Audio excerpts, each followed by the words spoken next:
Halo, Assalamualaikum. Perkenalkan, saya Alfira Diframesti. Pada kesempatan kali ini, saya membawakan materi Decision Tree. Apa sih Decision Tree itu? Decision Tree merupakan suatu metode klasifikasi yang menggunakan struktur pohon, di mana setiap node merepresentasikan atribut dan cabangnya merepresentasikan nilai dari atribut tersebut, sedangkan daunnya digunakan untuk merepresentasikan kelas.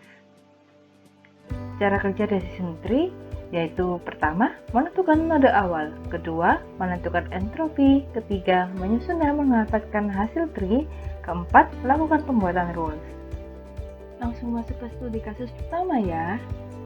Pada layar ditampilkan data dengan beberapa variabel, yaitu waktu, paket, frekuensi, prioritas, dan juga gangguan. Soal pertama, buatlah tree dan rule untuk mendeteksi adanya gangguan pada jaringan komputer menggunakan data di atas. Kedua, berapa persen besarnya error yang terjadi tanpa penyederhanaan atau pruning dan dengan penyederhanaan. Baik, kita lanjut ke pembahasan ya. Langkah pertama adalah menentukan node pertama. Di sini saya menggabungkan langkah pertama dan langkah kedua, yaitu menghitung entropi menjadi satu langkah. Tapi sebelum itu, saya akan menunjukkan bagaimana cara menghitung entropi. Sudah tertera ya pada layar, terdapat rumus entropi. Di situ juga ada contoh salah satu node. Di situ ada rumus Q1 sama dengan min 3/4 log 2, 3/4, min 1/4 log 2, 1/4 dengan sama dengan 0,81. Dari manakah angka-angka tersebut? 3 didapatkan dari nilai baris pertama, 4 didapatkan dari 3 ditambah 1 dalam lingkaran merah, 1 didapatkan dari baris kedua, kemudian masukkan dalam rumus yang saya sebutkan tadi, dan menjadi 1 dengan hasil 0,81. Kemudian, ini adalah node-node awal yang sudah saya hitung entropinya dengan rumus pada slide sebelumnya. Selanjutnya kita masuk ke langkah ketiga ya, yaitu menyusun dan mendapatkan hasil tree.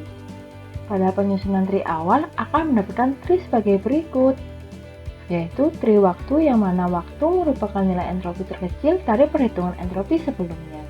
Pada tree ini terdapat waktu pendek dan waktu panjang. Kemudian, setelah waktu menjadi tree, maka selanjutnya kita mencari entropi untuk waktu paket, waktu frekuensi, dan waktu prioritas. Rumus yang digunakan dalam perhitungan entropi ini sama ya dengan rumus yang digunakan dalam perhitungan entropi node awal. Kemudian, ada tree selanjutnya, didapatkan tree waktu frekuensi karena perhitungan slide sebelumnya didapatkan waktu frekuensi memiliki nilai terkecil. Karena tree waktu frekuensi telah ditemukan, maka selanjutnya kita mencari tree waktu frekuensi, paket, dan waktu frekuensi prioritas dengan menghitung entropi seperti sebelumnya dan mencari nilai terkecil dari hitungan entropi tersebut.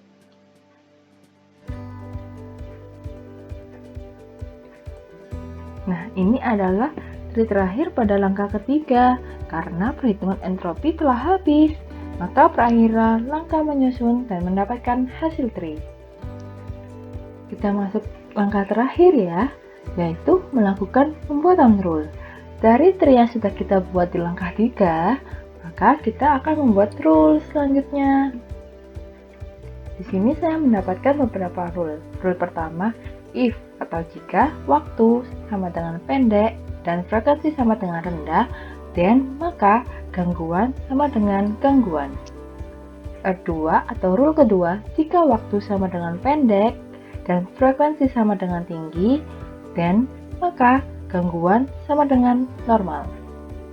Rule ketiga, if waktu sama dengan pendek dan frekuensi sama dengan sedang dan prioritas sama dengan rendah, maka gangguan sama dengan gangguan.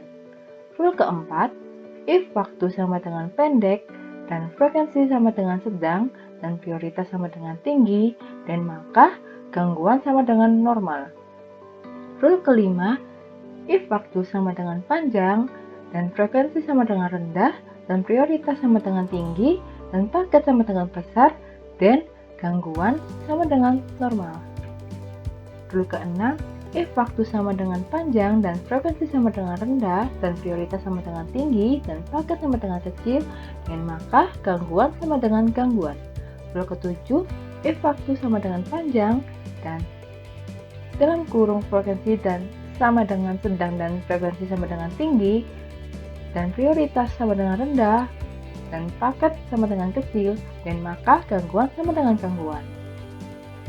Rule ke-8 atau rule terakhir, if waktu sama dengan panjang dan dalam kurung frekuensi sama dengan sedang dan frekuensi sama dengan tinggi dan prioritas sama dengan tinggi, dan maka gangguan sama dengan normal.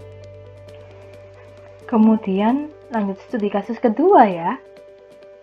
Sama seperti studi kasus pertama, ada data di sini dengan beberapa variabel, usia, kelamin, merokok, olahraga, dan juga jantung. Soal pertama, buatlah tree dan rule untuk mendeteksi penyakit jantung menggunakan data di atas. Soal kedua, lakukan penyederhanaan atau pruning. Soal ketiga, berapa persen besarnya error yang terjadi tanpa penyederhanaan atau pruning dan dengan penyederhanaan. Dan berikut ini adalah jawaban untuk studi kasus kedua ya. Rumus dan langkah-langkahnya sama seperti mengerjakan studi kasus pertama, yaitu pertama, menentukan node awal, kedua, menentukan entropi, ketiga, menyusun dan mendapatkan hasil tree, keempat, lakukan pembuatan rules. Oke, untuk kali ini hanya itu ya yang bisa saya sampaikan. Terima kasih sudah menonton. Wassalamualaikum warahmatullahi wabarakatuh.